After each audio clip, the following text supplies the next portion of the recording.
Hello, dear listeners. Welcome back to another episode of Email Marketing Chronicles.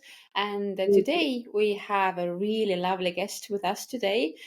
She is someone you should know because if you are really into email marketing, then probably you have heard about the book called Holistic Email Marketing. And Kath is the author of that book. And today she is here with us to share all the knowledge that she has. She is using a lot of principles from consumer psychology and behavioral science to teach and to talk about email marketing and to do it correctly so that actually it will be beneficial and interesting for the end user as well. And today we are going to talk about one of her big passions, which is A/B testing. So listen up and make some notes. So welcome, Kath. It's nice to have you here, and please introduce yourself to our listeners as well. Thank you so much. Absolute honor to be here, having this interview or discussion with you. I have been in the industry for over 25 years. So, and during that time, I've seen a lot of changes. I've been part of a lot of the changes as well. So, because I was on the UK DMA for 12 plus years. And it's a pretty exciting industry to be in, and which is why I've been in it for the 25 years. So I'm currently a consultant. I've got my own boutique consultancy, Holistic Email Marketing, where we of course take a holistic approach. And I absolutely love teaching, I love writing, and presenting, speaking as well. And just sort of sharing all the things that I've discovered in my travels for the last 25 years. It's lovely to hear you have so much passion for emails. So what sparks this passion for email? What makes email so special for you? Why do you love it? I know, it's really weird, isn't it? To think I've been in it for 25 years. And if I was honest, I will say there's never ever been a minute where I've not been in love with email marketing. Now, that sounds weird, I know, but I used to be a search engine optimization expert before I did email marketing. And Oh, really? yeah. So it's not that I've only ever done email. I have had experience with the other, or with some of the other social as it wasn't around then. But just the email and how it resonates with consumers and how we as marketers, we should be quite honored because it is a push channel, right? So we are one of the very few channels that are able to push our messages out to our audience. And that therefore gives us one of the key strengths of email marketing. It's also one of the, when we're talking about personalization, it was one of the first channels that you could personalize because of all the data, because it was a push channel. And therefore we also have amazing tech as well, which is continually evolving and changing. And I'm really happy to say that a lot of these changes and evolutions of it are actually driven by the consumer and their needs. So the consumers are actually, feeding back to us via their clicks, their conversions and everything, how much they like email marketing, how much they use it, how much they treasure it. But also there's also a lot of other, surveys, consumer surveys that are out there when they're saying, listen, if I want to go look for a deal, I'm going to go, not to social, no. I mightn't even go on Google. I'm going to go and check my inbox because that's where they're expecting it to be delivered. So, what's not to love about it, basically? I could literally talk for about 2 hours just about this.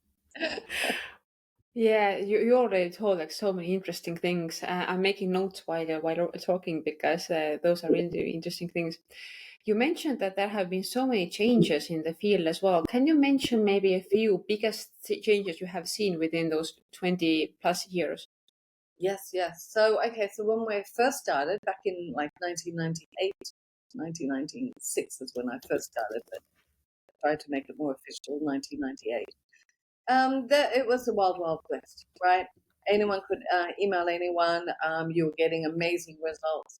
All marketers absolutely loved it just because they could actually track it for once instead of having to do the BCC of like 100 plus names and do that multiple times a day, right? So it was also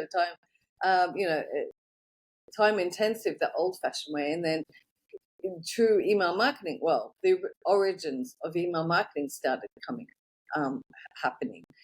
And then we started sending them in batches and everything. And that's when the batch and blast phrase happened. And you know what? We were making money because it was a novel thing. It was still all new. But that's not going to last. So, and then the spammers worked out, oh, this is fantastic. Let's go and jump onto this bandwagon. And they took over. And then email marketing got that really bad name, just synonymous basically with being spammers. So then we had a bit of a tough period, and we had to rise above that, educate the consumers, start to do different techniques, start to show how we, true marketers, were different to spammers. And then that was the evolution of being more consumer friendly rather than brand centric, personalization, all of those kind of things started happening. So, and then of course you've got the AI comes in. I talked about how personalization, one of the first channels I used to teach the e-consultancy course on personalization way back when. I was the first course, I think, that was taught on personalization. And the reason why they got me to do it was because no other channels were doing it. And it was email marketing, but everyone wanted us to start implementing it within other channels. So, we are the leaders in ways.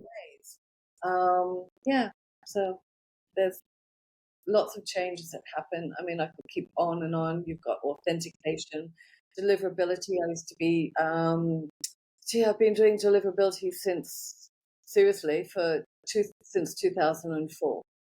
And it's changed. Back then, it used to be very much about spam filters and don't use the wrong words and all this sort of stuff. And now it's all about domain reputation, authentication, IP reputation, blah, blah, blah. So again, it's evolved, and we are thankfully getting less actual true spam in our inboxes now, which is of course helping us. So it's just, it's kind of like it was this nucleus of a fantastic channel, but it had to be refined. So over the last 25 years, we're refining it. We're still refining it. There's still new things to be added to it. And like I said, the tech companies are jumping on, making the necessary changes as and when it's needed. So it's great. It is, yeah. And yeah, of course. As we are talking today mostly about A/B testing, has A/B testing also changed within the years, or have you done it the same way all the time? No, so A/B testing, no, it hasn't been done. In fact, A/B testing didn't used to be done in the first place. No one even knew what A/B testing was. And let me just qualify this, right? Email marketers like myself, I fell into email marketing. I didn't wake up one day and go, oh, I'm going to be an email marketer. It didn't even exist, right? So I kind of fell into it. And most of us within email marketing do fall into it, right? It's usually because we were doing this job and then this position came open and they said, why don't you do it? You're really good at this, or you're good at writing copy, and you end up being an email marketer. Whatever the story is. So because of that, we're not all trained with marketing degrees. We don't know, and we're not all, statisticians. Or is it statisticians? I can't even say the word. You can tell I'm not one. Or mathematicians, I can say that word.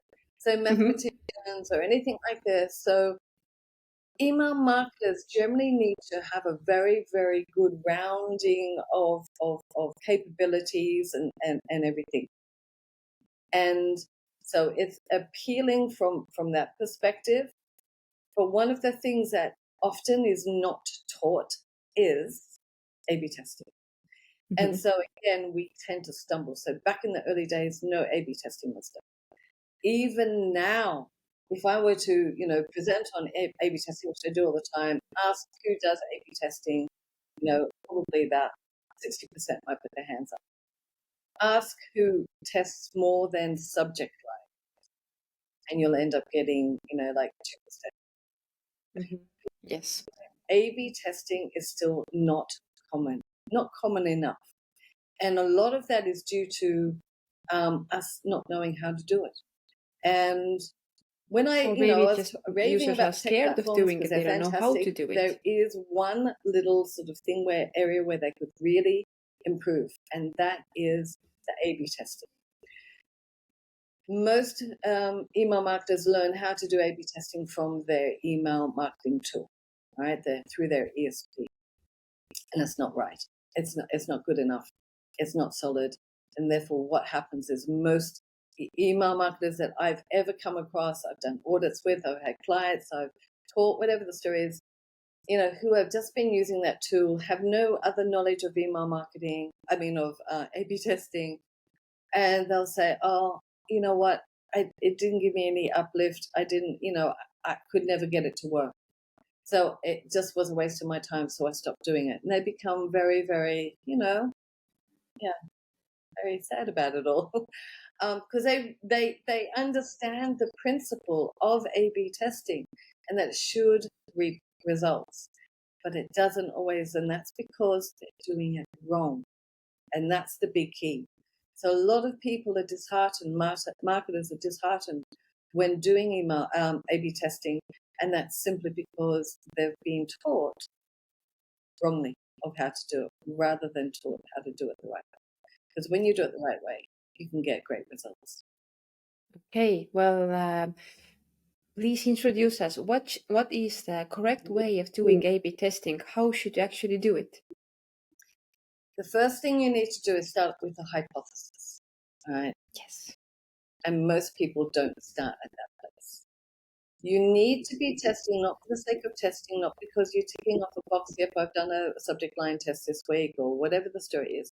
You need to be testing because there's a challenge, there's a question, there's there's something you want to find out about your audience. You need an answer. So what you do, instead of because some tests could actually, you could find the answer by sending a survey, right? But the thing about surveys is that the answers are mindfully given to you. So, and when people do surveys, they still go, oh, and they kind of map back to that person that they would like to be. Maybe they're mapping back to that marketer that they aspire to be, but they're not actually them. So, and I'm not saying they're lying or anything like that. They're speaking from their future self, or I don't know. You can't always rely on those mindfully given answers. You need those more innate ones, which often are given through clicks and conversions and all the rest. So this is the kind of thing where email marketing is amazing. And again, if you've got a challenge, great. Let's go and put that together in a hypothesis, come up with some options, and then go and test them out. That's so, everything that you do, every test that you do should be propelling you forward in some way. And it shouldn't be treated as a standalone test, like we just want to get an uplift in this campaign. We want to do more than that. We want to get an uplift in this campaign, but we also want to learn something about our audience. We want to resolve that issue that we have. We want to answer this burning question that we've been sitting and debating about for 2 hours within the team meeting, right? So these are the kind of things we want to be doing. And I love it. So, everyone goes, oh, I don't know how to do a hypothesis. Essentially, when you have your team meetings and everyone's coming up with, well, how about we do this? No, I think we should do this. What about this approach? What about? Great, record all those ideas because they're potentially things that you could be testing. Every time I do an audit, and I do multiple audits a week, right, for my clients, what I do is everything I put in, I say, this is a recommendation, but it's a recommendation for you to test. Never ever, just go and accept something or read an article and just do it. Everything should be tested. And therefore, when you're introducing something new like that, then you'd be testing it against control. You'd be, testing to see which version is going to be the best one and so on. Anyhow, back to the hypothesis. You create a hypothesis, and all it's basically saying is, I think that this will give a better uplift in whatever it is, whatever your success metric is. So whether it's opens, clicks, conversions, and so on. then this, and you explain what they are, of course. And then the really important thing is the because.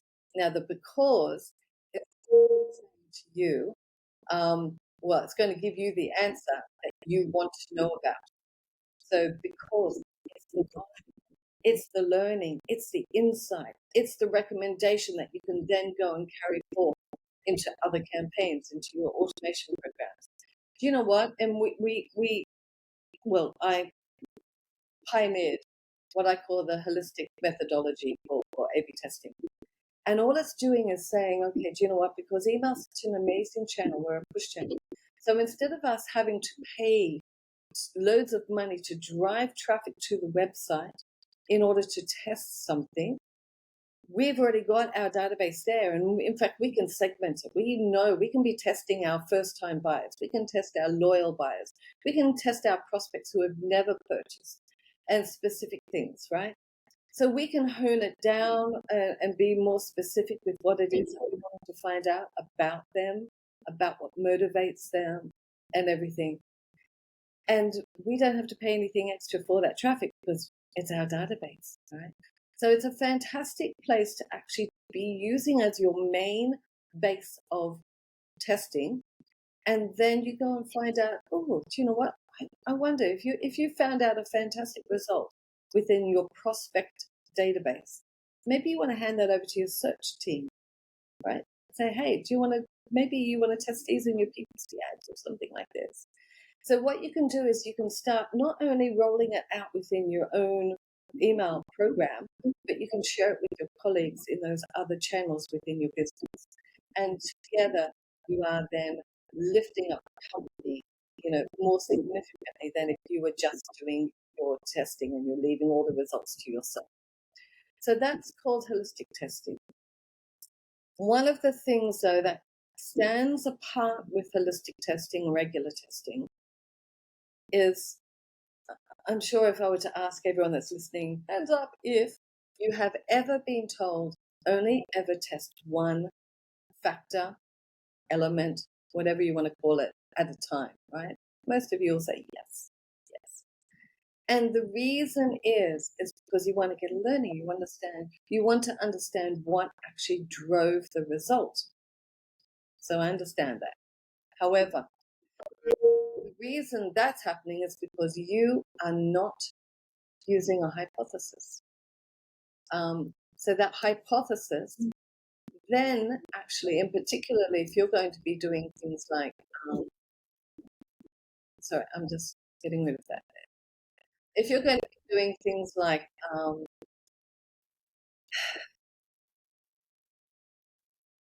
testing motivations, right? If you test motivations, you can therefore find out a whole heap of information about what motivates your audience. And if you put that into your hypothesis, then you're going to be testing that hypothesis multiple times. You're going to test it the first time, and then you'll get results. Then you'll test it a second time, and get another result. You'll get a third time, and if you get 2 out of 3, then hey, maybe you want to go with that.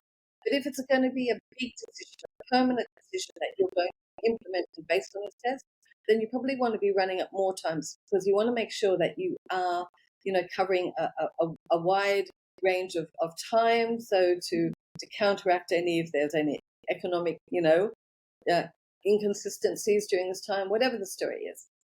So you have to, but you can only test it multiple times like that if you have a hypothesis. Otherwise, you're just doing standalone ad hoc tests. Mm-hmm. If we go back to the hypothesis again, it enables you. So say we're going to be testing something like loss aversion versus benefit. So one's a negative emotion, tugging upon their heartstrings, like, oh, I don't want to miss out on this, the FOMO, versus leading with the benefit, why you should buy this, okay? And what happens is, I know the audience, if they're listening to me, won't be able to hear, but I've got my hands spread far apart because they're quite different. They're different emotions. They call upon different aspects of a person. So do you just want to leave that with the subject line? or is it too big? I mean, you want to make your test as robust as possible. And if you're making your test as robust as possible, then you want to test as many factors as possible as well. So you can be testing your subject line, first opening paragraph. You could be testing even the imagery can be supporting loss aversion versus, benefit. Your call to action can support it. Even your landing page can, right? So all we're doing there is every factor that we can, we don't have to do every factor, but we select multiple factors that will be supporting that. And that will be the tone of voice, it will be the imagery, it will be the copy, and all the rest of it to support that. And that's going to give us a more robust and more likely to get a great result, right? A strong result, a statistically significant result, than if we were just to do a subject line. So this is also part and parcel of the holistic testing methodology, that, we have to, and understand this isn't a multivariate test. A multivariate test is when you go and test a subject line, say, we're going to swap some letters around, or we'll lead with benefit and we'll lead with, loss aversion. But then we're also going to have a blue button versus a red button. And you know what I mean? Like you've got multiple things. That's not what we're talking about. Every single part of the email, the elements that you're testing, are going to be mapping back and supporting the hypothesis. And that's the important. So color button testing doesn't come into it in this particular, hypothesis.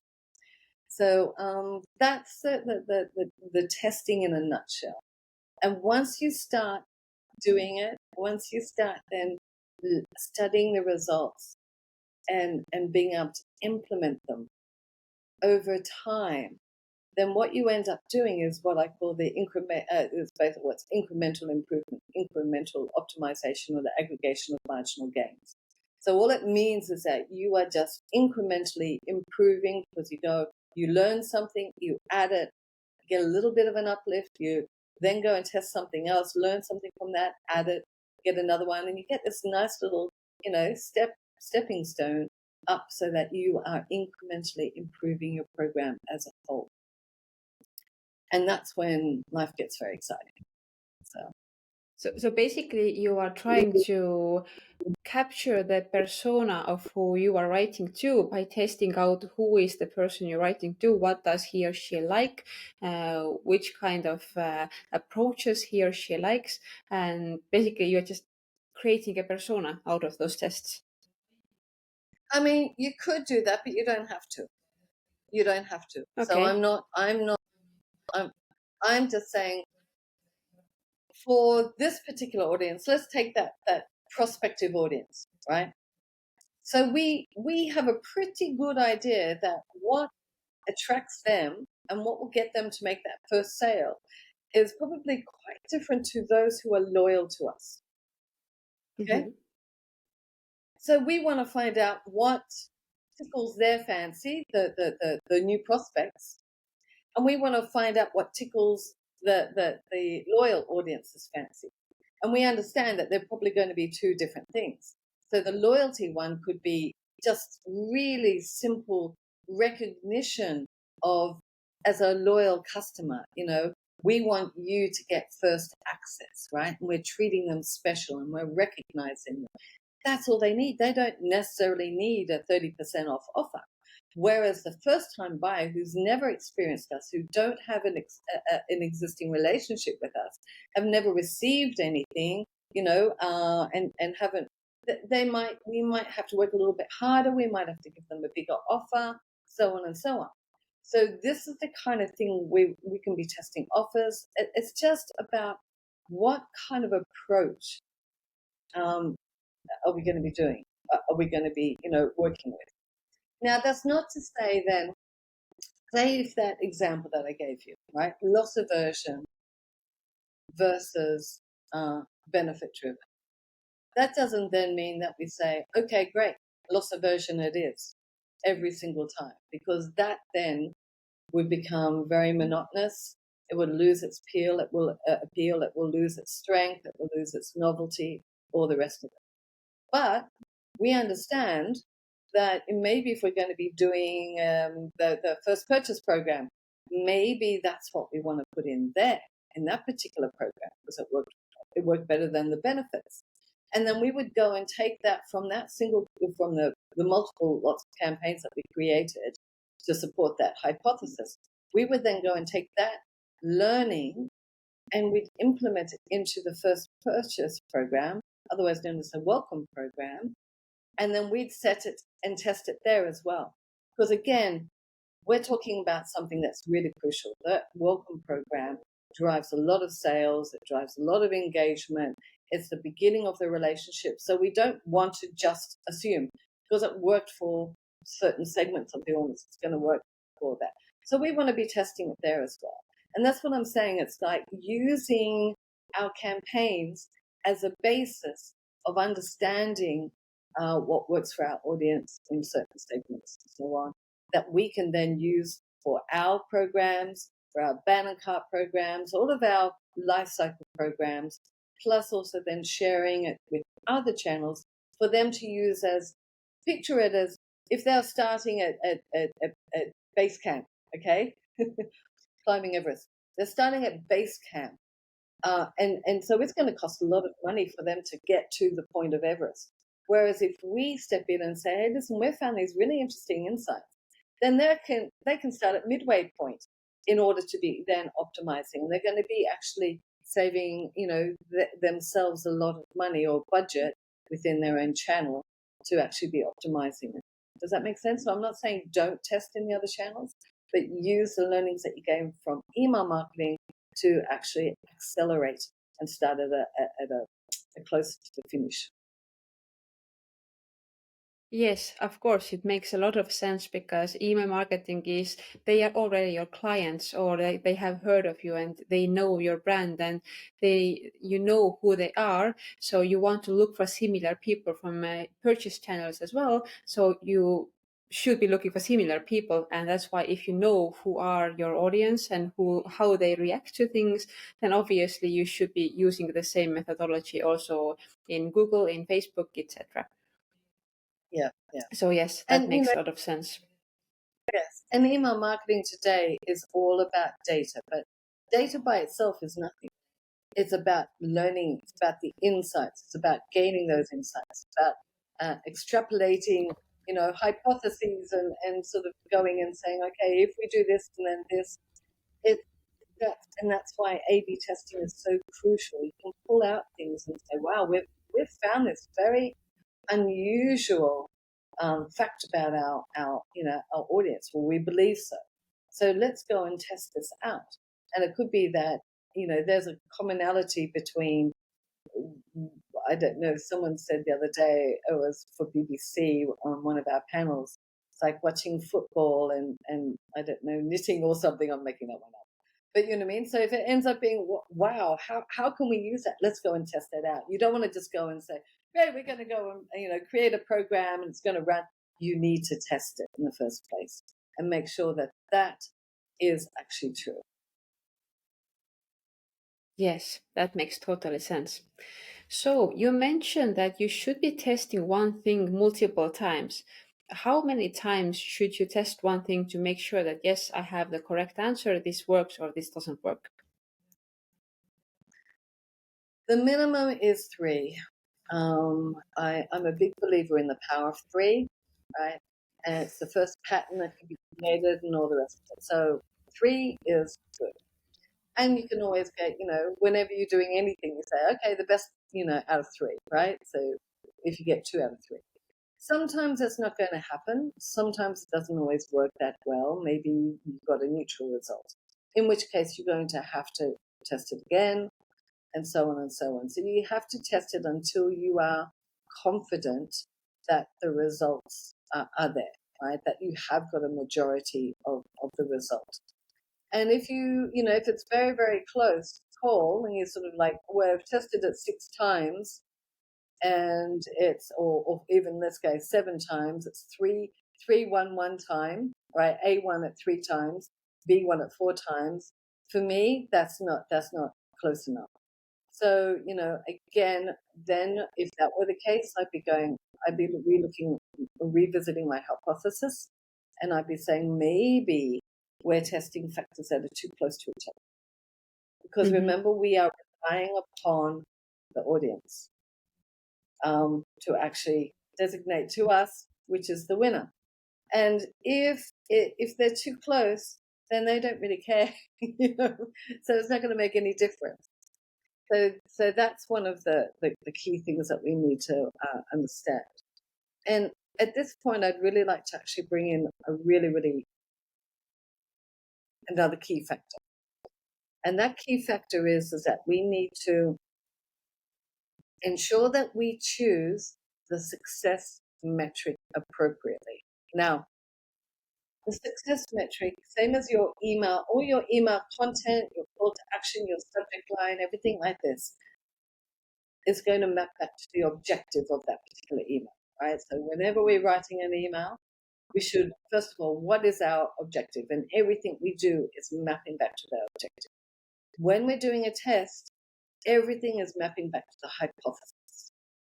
So what are we testing here?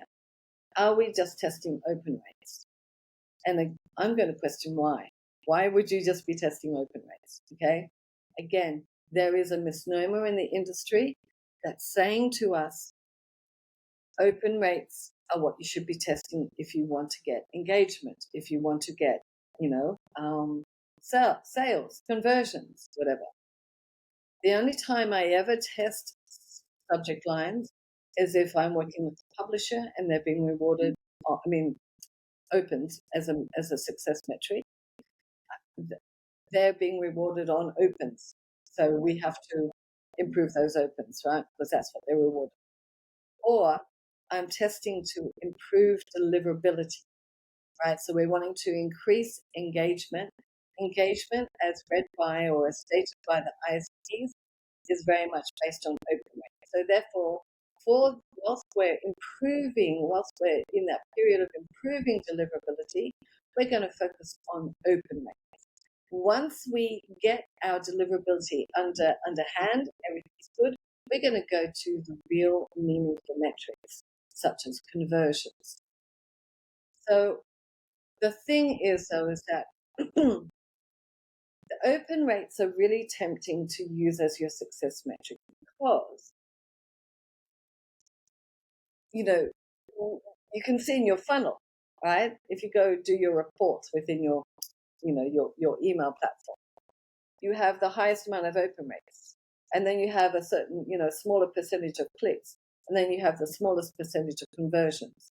Therefore, testing using open rates can make things a lot more statistically significant because you've got a greater result, okay? A larger result. But often that will point you in the wrong direction and that you actually end up optimizing for the wrong result, because I can tell you, I have tested, I've lost count, over hundreds of tests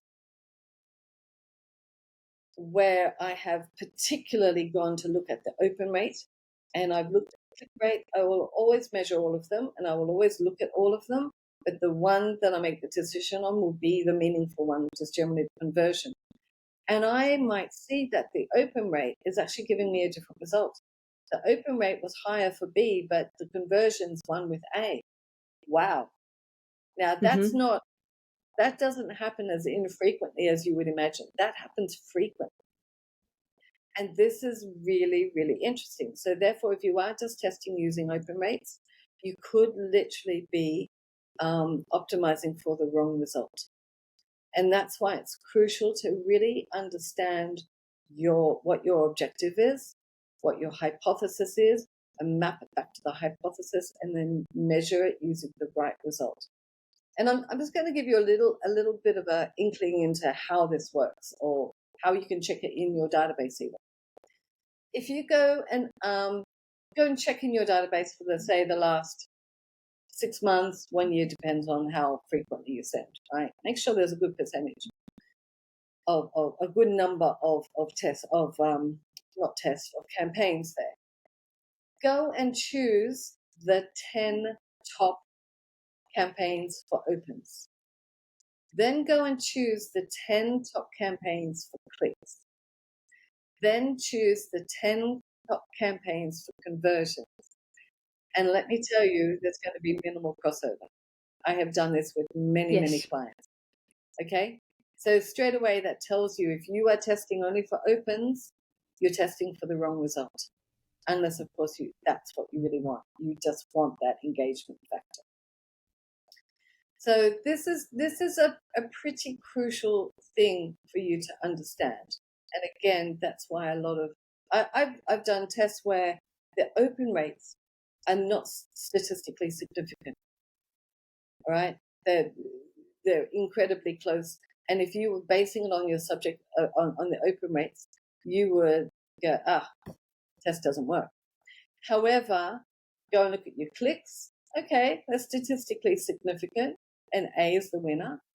Go and check on your conversions.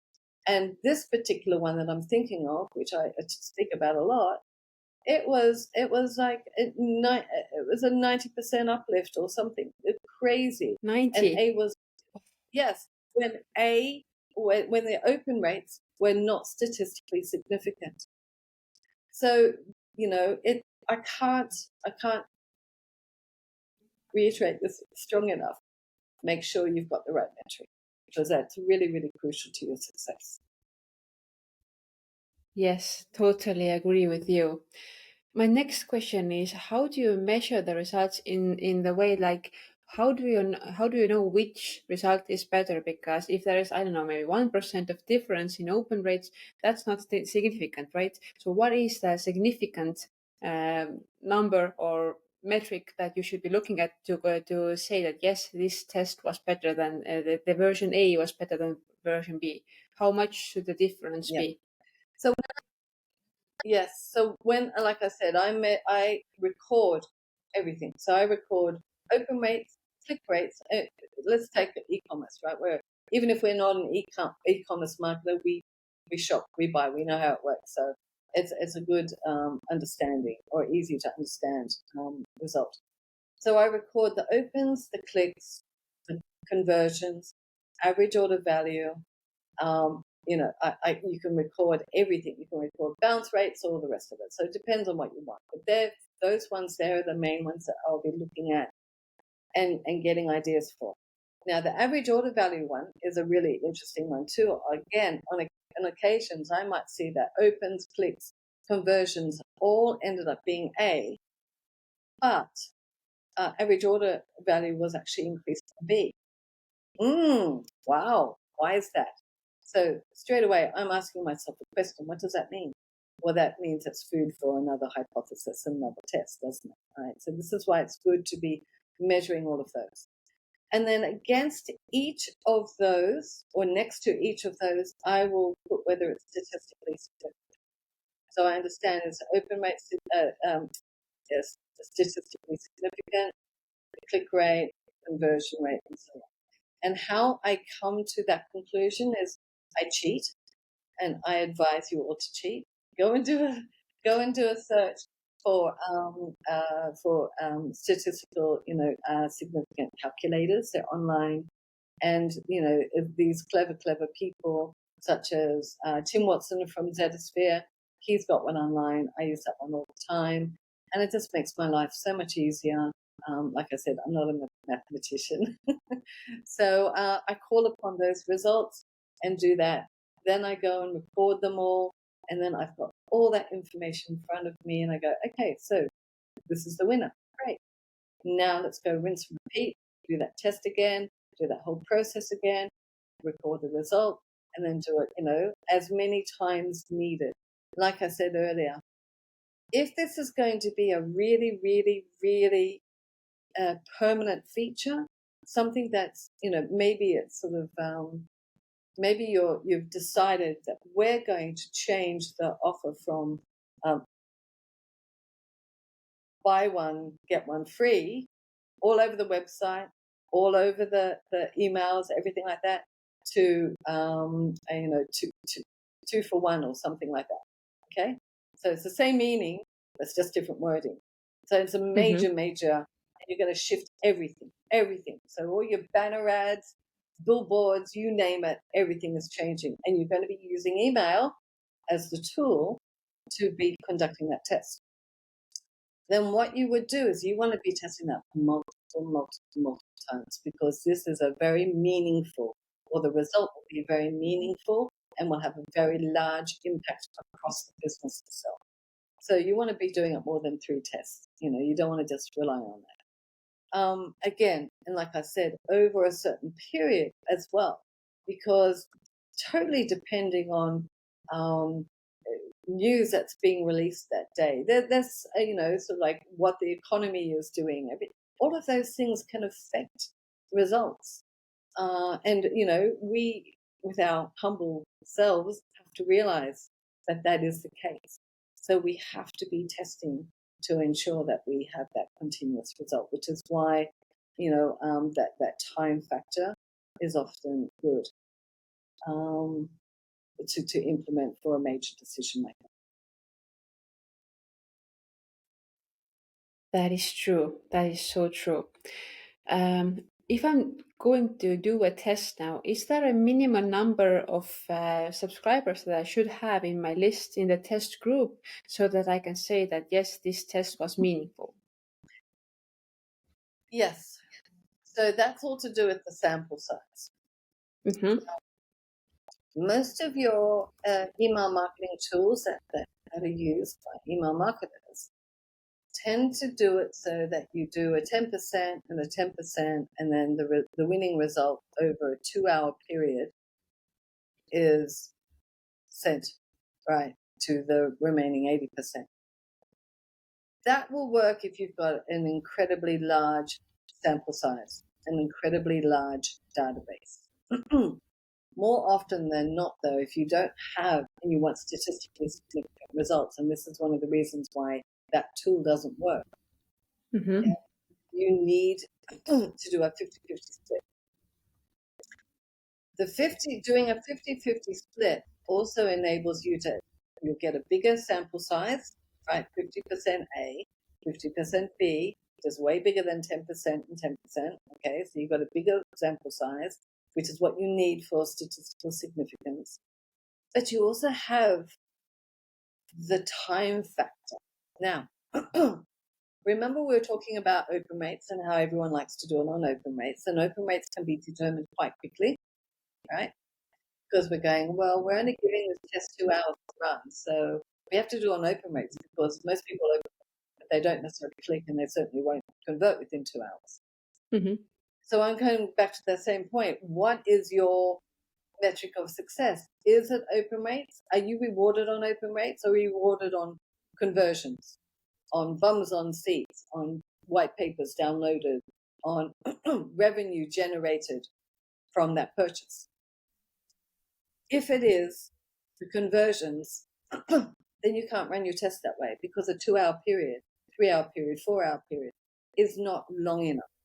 Mm-hmm. Again, you can do an analysis on your database, and you'll find that you send in, some clients, they might get their results, particularly if they're, like I'm working with one at the moment, very, very big international retailer, and they'll have a sale on, and people tend to action it quite quickly. Other ones, though, you mightn't see the conversions coming. You'll see the opens, you'll see the clicks, but conversions won't happen until day 3, day 4. So you need to understand that period, the conversion period, basically within your own, in order to be able to identify when you can turn that test off, when you can your cutoff point for that test. Because again, I've seen people. There was one client I did an audit for, and this wasn't to do with testing. This was just to do with reporting. And what they did is they sent out 2 emails weekly. So what they would do is they would send it out and then report on it day 4. Then they'd send out the next one, report on it for day 4. And that was it. Turned out that they were under, I can't remember the exact number, but it was like crazy, 150% or something like that, under attributing the results for email because they actually had what I call a long tail to their purchase. So they could have actually been measuring it for 6 weeks and they'd still be getting conversions from that one email. But they were Mm-hmm. coming at day 4. So they were, now I'm not saying you have to measure it for 6 weeks, but you work out, go back to your analytics tool, go and identify, what is that cutoff point? And then again, as if you've decided that that's going to be a cutoff point for reporting, that needs to be your cutoff point for the test as well. So therefore, you're going to leave that test run, right? It's not that you're sending anymore. It's just sitting and maturing until that cutoff point, and that's when you will report it. Now, it doesn't mean you can't go back and say, well, the initial figures are in, and it looks like A could be the winner, but we don't know yet. So all of these factors need to be considered as well. Yeah, that timing factor is really super, super important. And again, it depends on your product, the buying cycle of your business or product, and so on and so on. There are some businesses who sell considered purchases, like maybe a sofa, but they also sell cushions. So a cushion isn't a considered purchase. So you might have a different stop time for that. Whereas the sofa, we might want to leave that running a bit longer because it's a more of a considered purchase, right? So I don't want to get too complicated, but this is the kind of things that need to be. Yeah, but these are essential things. You should know things if you want to test. Otherwise, your test will fail. So yes, totally, really good ideas. The next question would be, how do you collect the results of the tests? Do you have some tools for that, or do you store them in Excel, or how do I store the data that I get from the tests? Yes, this is my big, aside from wanting the ESPs to revamp how they do testing, and actually to be to be training them how to do it correctly. My big wish is for someone who is a tech provider to come to me and say, okay, Kath, how are we going to do this? How are we going to create this fantastic tool that people can be recording their ideas for their hypothesis? They can be doing all of this. They could be recording all of the results, so that at anyone at any time. So say you've done a test and a year and a half has come by. You've got a new staff member, and she's seeing something a bit weird. She says, "Oh, I wonder, should we test that?" And someone says, "Oh, I think we did. I'm not sure what the results were or why or something." Right? You could literally say, "Listen, go. Here's a login. Go for it. Understand what we've done, why we've done it, what the results were. Now come up with some ideas for yourself." It's a great thing to start, right? So that's what I want. There doesn't exist anything like that. For the web, there's one. My friend has one which is called Effective Experiments, and it's fantastic. And it's certainly not one for the faint-hearted, because it's like full on, CRO. But it's not quite designed for email. Remembering that email push channel, right? Got that full channel, like landing pages and websites and everything.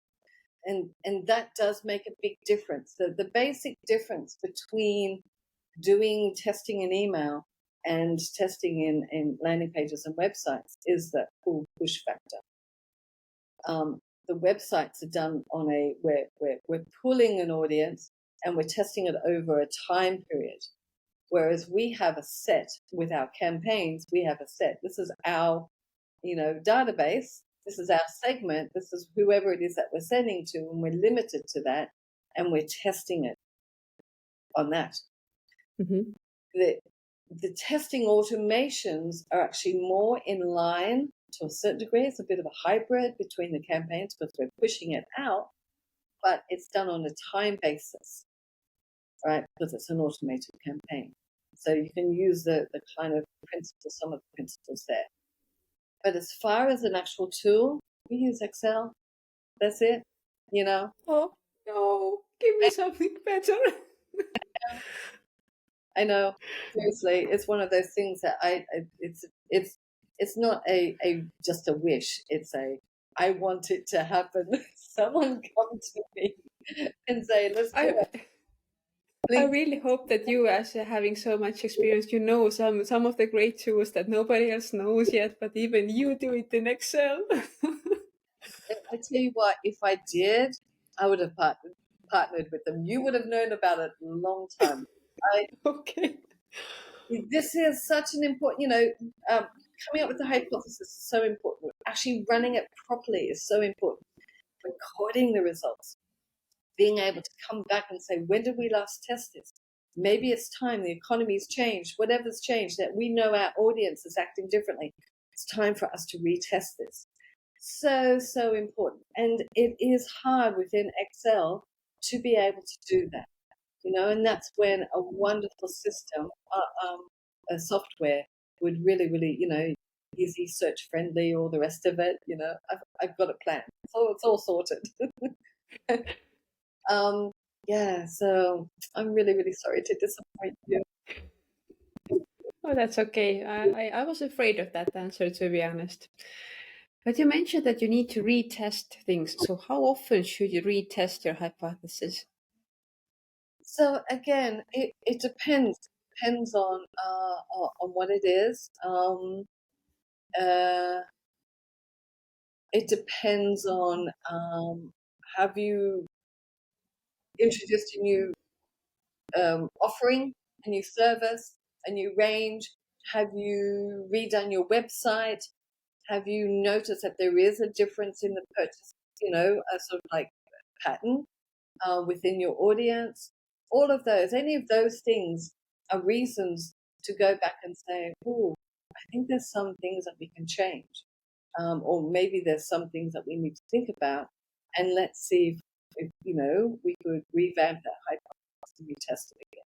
So it's hard to actually for me to say this is when, because it will differ for each of the businesses. But one thing I will say to you though is about the testing the automations. I believe that automations, or as I like to call them, life cycle programs, right?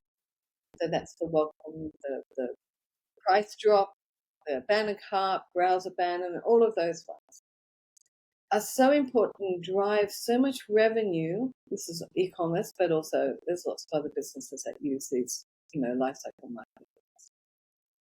marketing. But they drive a lot of engagement and revenue, and they're too important just to test once.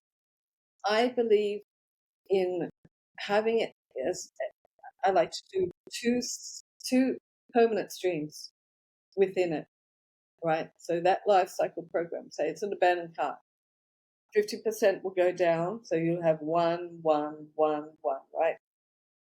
Each time they come through.